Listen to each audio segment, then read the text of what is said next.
News channel நண்பர்களுக்கு வணக்கம். நண்பர்களே, ஈரான் இஸ்ரேல் நாட்டை தாக்க உள்ளது, அமெரிக்காவே நீங்கள் ஒதுக்கிக் கொள்ளுங்கள் என அறிக்கை வெளியிட்டுள்ளது. நண்பர்களே, நாம் ஏற்கனவே நமது இந்திய நியூஸ் சேனல் வீடியோக்களில் பல முறை தெரிவித்துள்ளோம்.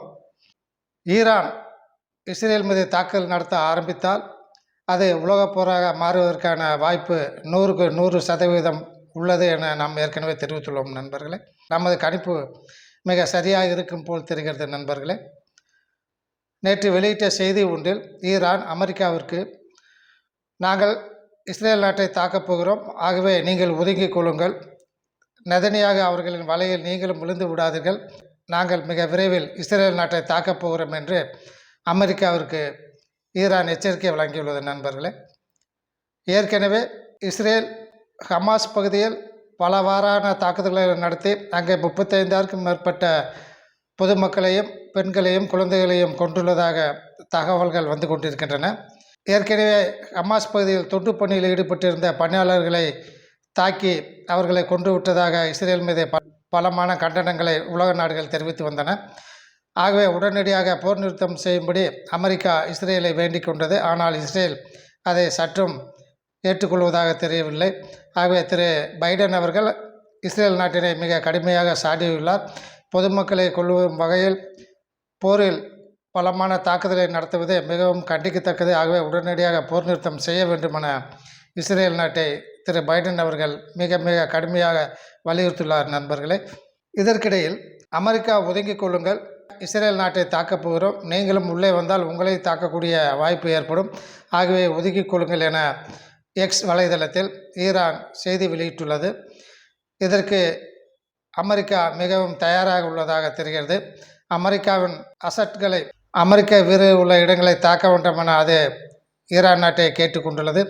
இருப்பினும் இஸ்ரேல் நாட்டை தாக்கும் பட்சத்தில் தனது நாட்டு வீரர்கள் மீதும் தனது நாட்டு வீரர்கள் இருக்கும் இடங்களின் மீதும் ஈரான் தாக்குதல் நடத்தக்கூடும் என்ற அச்சத்தில் அமெரிக்கா மிக தயாராக உள்ளதாக தெரிகிறது. நண்பர்களே, இது சம்பந்தமாக CNN வெளியிட்டுள்ள அறிக்கை ஒன்றில் லெபனான் பகுதியில் உள்ள ஹெஜ்புல்லா அமைப்பினர் இவர்கள் முழுவதுமே ஈரானால் பயிற்சி அளிக்கப்பட்டவர்கள், இவர்கள் மூலமாக இஸ்ரேல் மீது தாக்குதல் நடத்தலாம் அல்லது தானாக நேரடியாக சென்று இஸ்ரேல் மீது தாக்குதல் நடத்தலாம் என்ற தகவல்கள் வந்து கொண்டுள்ளதாக CNN செய்தி அறிக்கை கூறுகிறது. நண்பர்களே, ஏற்கனவே சிரியாவில் உள்ள ஈரான் நாட்டின் தூதரகத்தின் மீது இஸ்ரேல் வான்வெளி தாக்குதல் நடத்தியது. அந்த தாக்குதலில் 7 ஈரானியர்கள் 2 ஜெனரல்கள் உட்பட அங்கு அவர்கள் இறந்து விட்டனர். ஆகவே இதுக்கு பதிலீடு கொடுக்கும் வகையில் நாங்கள் இஸ்ரேலை மிக கடுமையாக தாக்கப் போகிறோம், ஆகவே அமெரிக்கா இதில் தலையிட வேண்டாம் என அமெரிக்காவை ஈரான் கேட்டுக்கொண்டுள்ளது. ஹெஜ்புல்லா அமைப்பின் தலைவர் திரு ஹாசன் நசருல்லா அவர்கள் கூறுகையில், நாங்கள் இதுவரை முழுமையான போரில் இஸ்ரேலிடம் ஈடுபடவில்லை, இஸ்ரேலை விட மிக திறமையான ஆயுதங்கள் எங்களிடம் உள்ளன, ஆகவே இஸ்ரேல் மீது நாங்கள் எங்களது தாக்குதலை மிக தீவிரமாக தொடங்க உள்ளோம், அது எப்பொழுது என்பது மிக விரைவில் தீர்மானிக்கப்படும் என தலைமறைவாக உள்ள திரு ஹாசன் நசருல்லா அவர்கள் செய்தி வெளியிட்டுள்ளார். நண்பர்களே, ஆகவே சிரியா நாட்டில் உள்ள ஈரான் தூதரகத்தின் மீது தாக்குதல் நடத்தியதற்காக இஸ்ரேல் நாட்டின் மீது ஈரான் மிக கடுமையான தாக்குதலை ஆரம்பிக்கும் என்று தெரிகிறது. நண்பர்களே, இவ்வாறு இஸ்ரேல் மீது ஈரான் தாக்குதல் ஆரம்பித்தால் அல்லது ஹெஜ்புல்லா அமைப்பின் மூலம் தாக்குதல் தொடர்ந்தால் இதை அமெரிக்கா பார்த்து கொண்டு சும்மா இருக்குமா என்ற ஒரு கேள்வி எழுகிறது. ஏனென்றால் இஸ்ரேல் அமெரிக்காவின் மிக முக்கியமான ஒரு நட்பு நாடு. ஆகவே இஸ்ரேலுக்கு ஆதரவாக அமெரிக்கா செல்லாவிட்டால் மற்ற நாடுகள் எதுவுமே அமெரிக்காவை நம்பி இருக்கக்கூடிய ஒரு நிலைமை இருக்காது. ஆகவே அமெரிக்கா ஈரானுக்கு எதிராக இந்த போரில் இஸ்ரேலுடன் சேர்ந்து சண்டையிடுமா என்பதனை நாம் பொறுத்திருந்து கவனிக்க வேண்டியுள்ளது. நண்பர்களே, ஆகவே ஈரான் இஸ்ரேல் ஆகிய 2 நாடுகளுக்கிடையே போர் என்று ஒன்று ஆரம்பிக்கும் போது அமெரிக்கா உள்ளே நுழைந்தால் நிச்சயமாக ரஷ்யாவும் சீனாவும் ஈரான் நாட்டிற்கு ஆதரவாக போரில் குதிக்கக்கூடிய வாய்ப்புகள் மிக அதிகமாக தெரிகின்றன. நண்பர்களே, ஆகவே நமது இந்திய நியூஸ் சேனலில் நாம் ஏற்கனவே கணித்தபடி இது 3ஆம் உலகப் போராக மாறுவதற்கான வாய்ப்புகள் உள்ளன.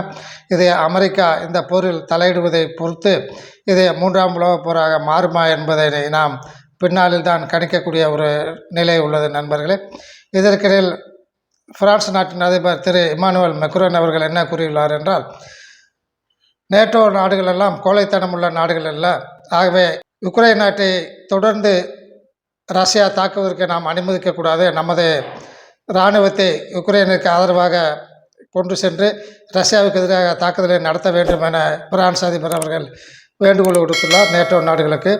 ஆகவே அந்த பக்கம் ரஷ்யா உக்ரைன் நாடுகளுக்கு இடையேயான போர் காற்று வலுப்பெற்று வருகிறது. உக்ரைன் மீது ரஷ்யா ஏராளமான மிசைல்களையும் ட்ரோன்களையும் அனுப்பி அதி வேகமாக கீவ் தலைநகரை தாக்கி வருகிறது. புட்டின் அவர்கள் ஏற்கனவே ஒரு எச்சரிக்கை விடுத்துள்ளார். ஏற்கனவே நேட்டோ நாடுகள் இந்த போரில் குதித்துள்ளன. ஆனால் தற்போது யுக்ரைன் பார்டர் வரை நேட்டோ நாடுகள் வந்துவிட்டன.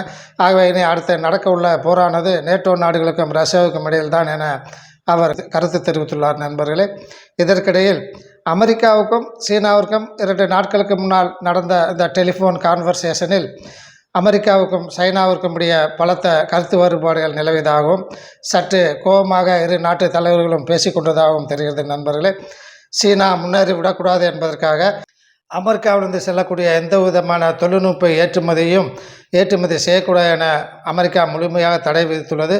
முக்கியமாக செமிகண்டக்டர்களை சீனா தயாரித்து விடக்கூடாது என்பதில் அமெரிக்கா மிக கவனமாக உள்ளது.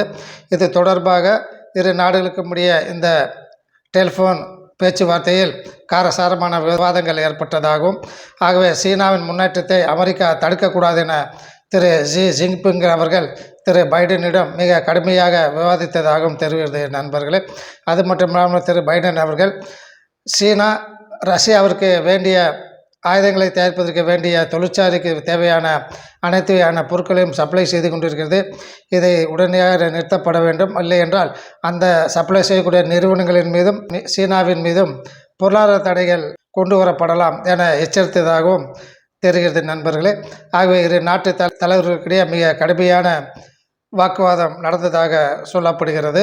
ஆகவே எந்த நேரத்தில் எந்த போர் வெடிக்கும் என்ற ஒரு சூழ்நிலை நிலவி வருகிறது.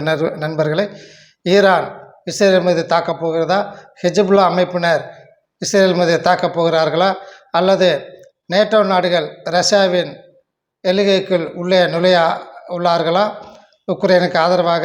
அல்லது சீனாவிற்கும் இந்தியாவிற்கும் இடையே ஏதேனும் பிரச்சனைகள் ஏற்பட உள்ளதா போன்ற விவரங்களை எல்லாம் நாம் சற்று பொறுத்திருந்து பார்க்க வேண்டியுள்ளது. நண்பர்களே, ஏற்கனவே நம்ம நாட்டின் பிரதமர் அவர்களுக்கு நட்பெயர் பெற்று விடக்கூடாது என்பதற்காக இந்த தேர்தலில் திரு மோடி அவர்கள் மீண்டும் ஜெயித்து 3வது முறையாக பிரதமர் பதவியை ஏற்கக்கூடாது என்ற வகையில் பல வெளிநாட்டு நிறுவனங்களும் வெளிநாட்டு உளவு சக்திகளும் திரு மோடி அவர்களுக்கு எதிராக செயல்படுவதாக பத்திரிகை செய்திகள் தெரிவித்து வருகின்றன. நண்பர்களே, இந்தியாவில் உள்ள எதிர்க்கட்சிகள் எல்லாம் ஒன்று சேர்ந்து திரு மோடியை தோற்கடிக்க வேண்டும் என்ற விதத்தில்தான் சீனா இவ்வாறு அருணாச்சல பிரதேச உள்ள பகுதிகளை சீனா மொழியில் பெயர் மாற்றம் செய்வதும், அது மட்டும் இல்லாமல் கல்வான் பகுதியில் பிரச்சனைகளை ஏற்படுத்துவதும், தவாங் பகுதியை பிடிக்கப் போகிறேன் என்ற பலமுறை செய்திகளை வெளியிட்டு வருவதும், இவ்வாறு இந்த எலெக்ஷன் நடக்கும் இந்த நேரத்தில் நம்ம நாட்டின் பிரதமர் அவர்களுக்கு பல பிரச்சனைகளை உருவாக்க வேண்டும் என்ற நோக்கில் சீனா செயல்படுவதாக